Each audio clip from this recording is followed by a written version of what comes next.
Je suis à Paris. Coucou, j'espère que vous allez bien. Alors aujourd'hui, je fais un petit vlog. C'était pas prévu ce voyage, mais je suis venue ici pour une conférence.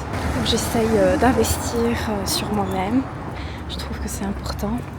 Et quelle que soit la ville, du moment où j'ai les moyens, pourquoi pas ne pas participer. Puis je me trouve ici dans le jardin des Tuileries. Je me suis acheté quelques petites choses pour déguster ici dans le jardin. Donc, je déguste mon rose. Mais là en face de moi, il y a un de ces corbeaux avec un bec pointu. Il peut même me crever les yeux. J'ai peur parce que si je lui donne un petit morceau, je suis sûre qu'il va appeler tous ses copains pour venir me manger mon petit rose, mon mur rose. Oh là là là là, il s'approche. Non, oh, c'est pas possible, hein, monsieur. Bon, je vais m'éloigner ici.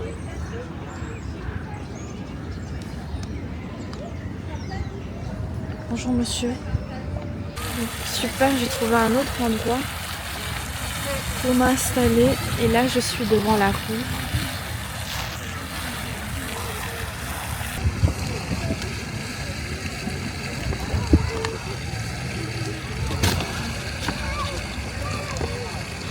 Si tu t'ennuies, ce n'est pas à cause des autres ni de l'environnement, mais c'est à cause de toi. Et oui, il faut booster sa créativité pour sortir de sa zone de confort. C'est ainsi qu'on se découvre. Si tu ne veux pas t'ennuyer, eh bien, il faut que tu bouges. Et là aujourd'hui, on se retrouve dans un restaurant au Bourg. On va tester quelques plats.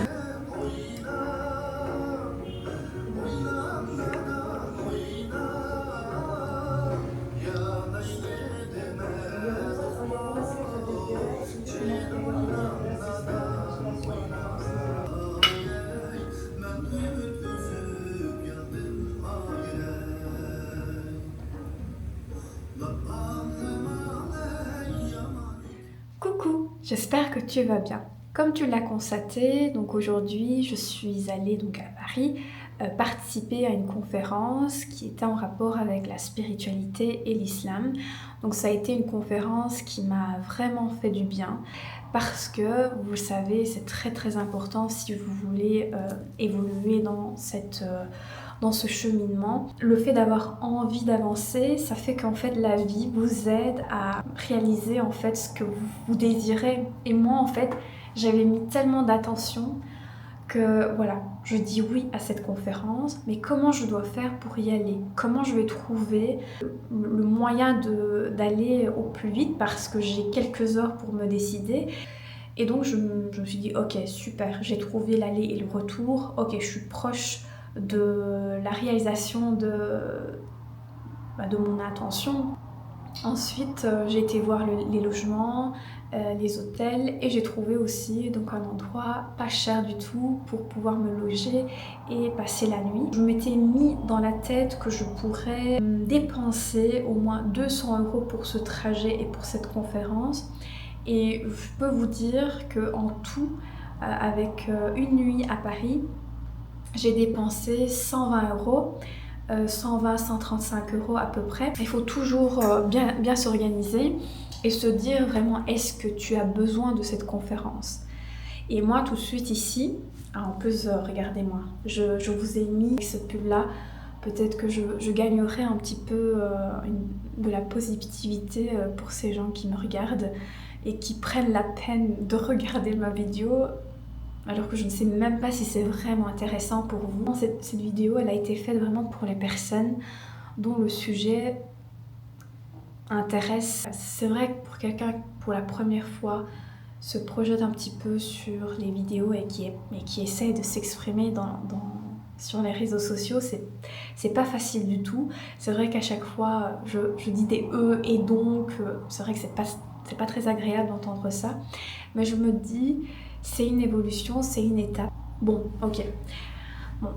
Allons sur le vif du sujet. Je ne regrette pas d'avoir participé à cette conférence. Et donc j'ai retrouvé des personnes que j'ai connues dans la formation. Et en plus de ça, ce qui était intéressant, c'est que quand je discutais donc avec ma voisine, eh bien il y avait des personnes qui étaient intéressées à notre conversation et qui se sont approchées. Et une personne s'est approchée. Et puis d'autres qui m'ont écrit en privé après la conférence que mon contenu était intéressant et ça fait plaisir. Mais c'est vraiment intéressant de voir qu'en fait le sujet intéresse d'autres personnes et qu'on attire ces gens-là. Et c'est pour cela qu'il est important de participer à des conférences parce qu'on se sent moins seul, on se sent soutenu, on se dit on est quand même censé.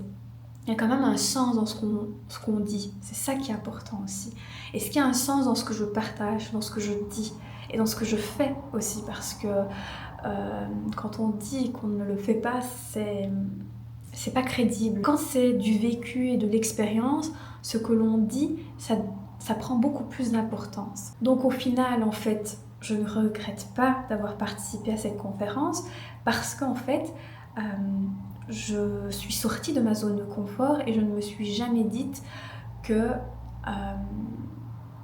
voilà, Liège, Paris, c'est long, comment je vais faire pendant le trajet, est-ce que je vais trouver mon logement, est-ce que je vais trouver ceci, et si je n'aime pas la conférence, et si elle ne me parle pas, je vais dépenser de l'argent pour rien. Alors là, il n'y avait même pas ces questions, donc je ne me suis même pas posé ces questions-là parce que c'était une évidence. Et moi, je suis convaincue que chaque décision prise, ce n'est pas pour rien. Si j'ai pris cette décision, c'est qu'elle avait une signification.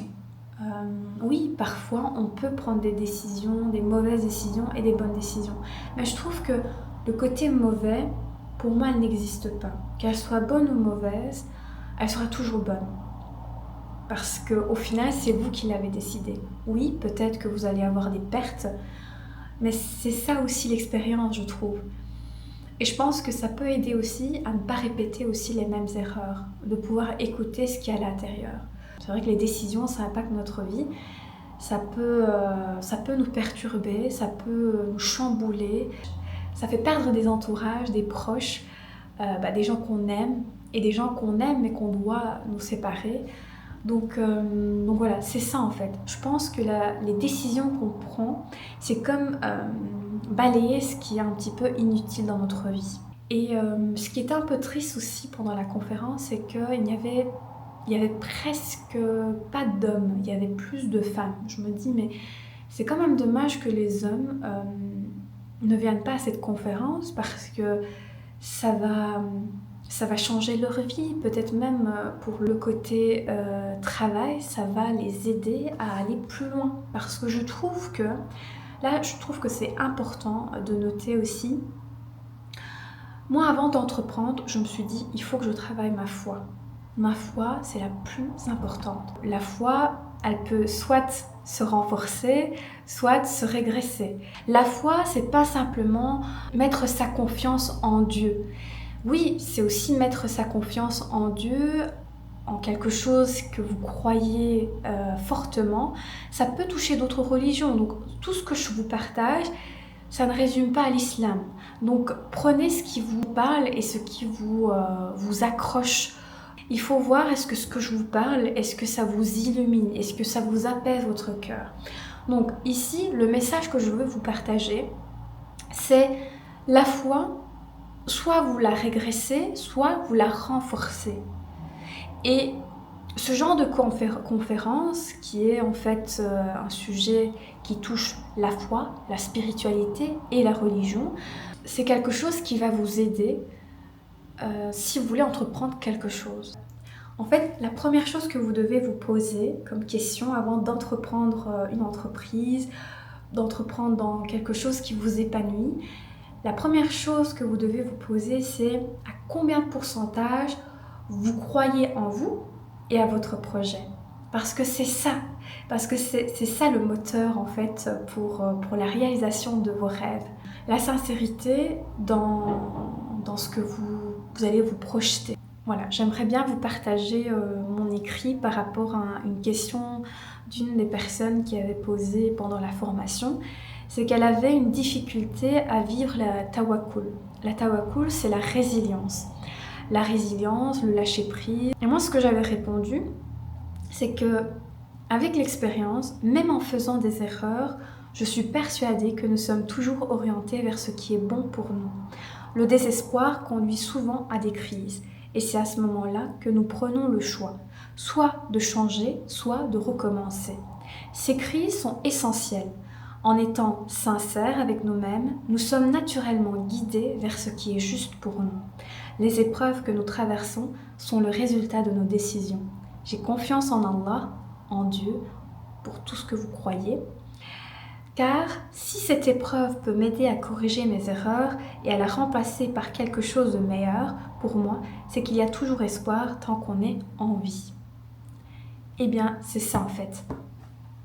Si on est toujours en vie, c'est qu'il y a de l'espoir, c'est qu'il y a quelque chose à apprendre, c'est qu'il y a une expérience que vous devez saisir. C'est vrai que c'est difficile d'endurer en fait ce moment-là, parce que c'est ces moments-là que c'est difficile à supporter et à patienter. Et c'est là en fait votre foi intervient, mes amis. Entretenez bien votre foi. Et puis tout ce qui vous arrive,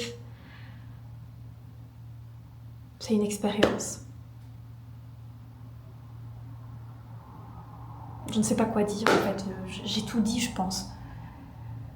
Ouais, je pense que j'ai tout dit, je vais pas quand même dire des blabla. Donc voilà, mes fleurs d'amour. Quelle que soit votre croyance,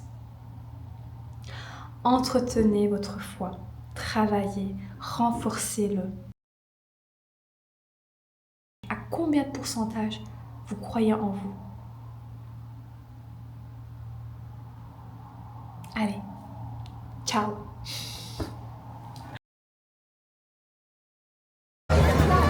Iedereen die de naam moet